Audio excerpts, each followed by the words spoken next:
G'day, legends. Anfornee here, and welcome back to the podcast. Great to have you tuning in for another week of Footy Chat. It's round 3 of the 2026 AFL season, and things are already heating up. Big performance, early surprises, and a few teams already under pressure to deliver. Today, I am breaking down every matchup and giving you my tips for the round. If you enjoy weekly AFL predictions, insight, and a bit of honest footy talk, make sure you follow or subscribe to the podcast. It really helps the show grow, and it means you will never miss an episode. All right, let's jump straight into my round 3 tips. Now we head into my round 3 tips. The first game of the round is between Geelong Cats and the LA Crows on a Thursday night. The Cats had the bye last week, while the Crows lost to the Doggies by 8 points. Now, let's talk about the elephant in the room. Adelaide's record at GMHBA Stadium. They have only won 3 out of their last 23 games there.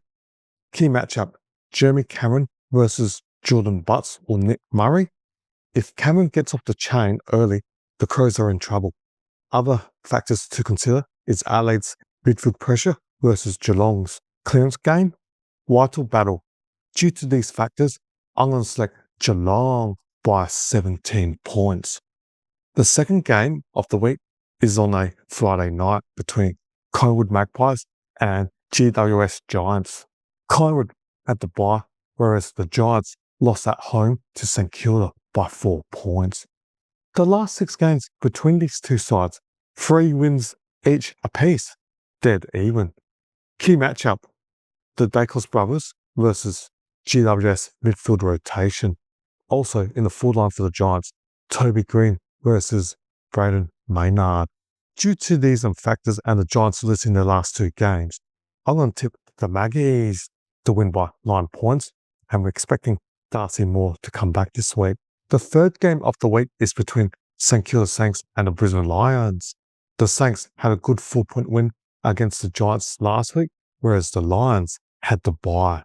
Their recent head-to-head has been interesting. The Brisbane Lions have won 5 of their last 5 encounters, all of them. The key matchup, Naz or Nassar Malera, if he's in midfield, against Lockley Neal. Elite midfield battle. And another interesting point I've got is Cam Raynard's impact against the St Kilda's defensive structure. He can kick 55-metre bombs, and he's got a good overhead mark. Brisbane's struggling the last couple of games.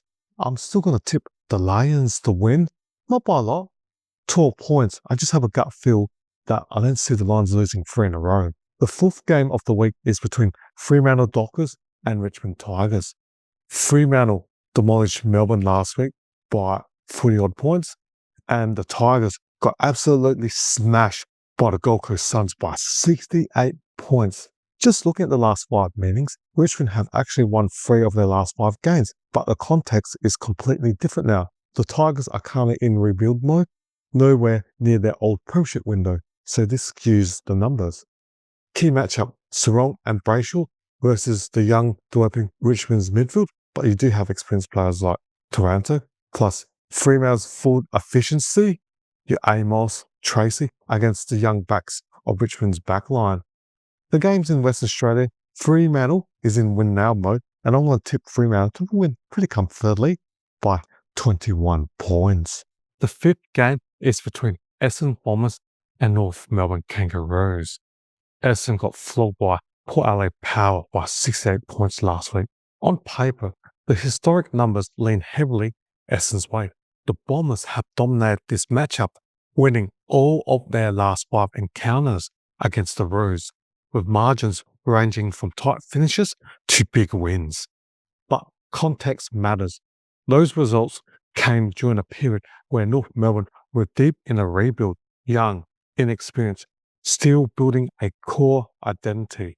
Fast forward to now, and North look far more developed, settled, and physically competitive, with their emerging midfield and improved structures, giving them a much stronger baseline. That growth skews the relevance of the head-to-head stats, where it's been 5-0 to the Bombers in the last 5 games. All right, let's look at the matchup. Luke Davies Yaki or LDU versus Zach Merritt. LDU's power, burst, and ability to push the ball forward will be central to North's hopes. Merritt brings elite work rate and defensive pressure. If LDU controls the stoppages, North gain the territorial edge despite Essendon's past dominance in the full line. For the Roos, Nick Larkey versus Essendon key defence, i.e. Mackay, the ex-Kangaroo player. Larkey's one-on-one craft and accuracy means he doesn't need high volume supply. If North isolate him inside 50, he's capable of breaking the game open. And my third dot point is Essendon's forward pressure versus North's improved rebound from defence. Essendon can punish sloppy exits, but North's back half composure has improved dramatically. If they can absorb pressure and switch decisively, they can control long periods of the match. I'm going to tip the Roos to beat the Essendon Bombers by 13 points. The next game, Game 6, is between Port Adelaide Power and West Coast Eagles. Port Adelaide has dominated the recent head-to-head, winning the past 4 out of 5. The key matchups look at Port's midfield, Zach Butters, Jason Horne-Francis versus the Eagles midfield, i.e. Harley Reid or Elijah Stewart. If Port duo surges from stoppages, Eagles back 6 will be under siege. Then it will be in the defense of power, Alia versus Jake Woolman. If Alia controls air, West Coast must lower their eyes and find meeting lanes. Thirdly, Port's pressure forwards versus Eagles rebound, i.e. your Corey Durdens. If Port win the front half turnover game, they should win the game. And therefore, I'm going to take the power by 29 points at Adelaide Oval. The last game of the week is between Carlton versus Melbourne Demons. Last week, the Blues had to bye, and Demons was smashed by Fremantle by 48 points.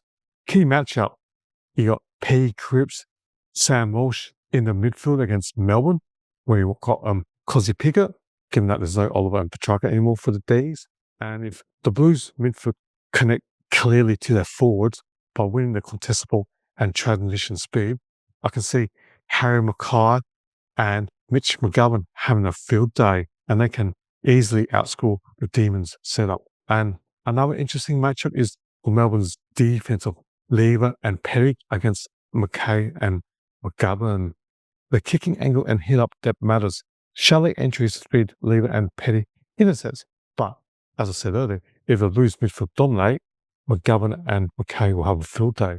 And thirdly, the Battle of the Rucks. Max Gawn, All-Australian elite versus Pitnott, who's regained his position given that De Koning left as a free agent. If Melbourne owns stoppages, Blues must counter with ground ball wins and quick release. This game is a coin flip, and therefore I've just edged the Blues on the full efficiency, and I'm going to tip Carlton by 4 points. There are 4 teams that have the bye, which include the undefeated Gold Coast Suns and the Western Bulldogs, plus Hawthorn and the Swans.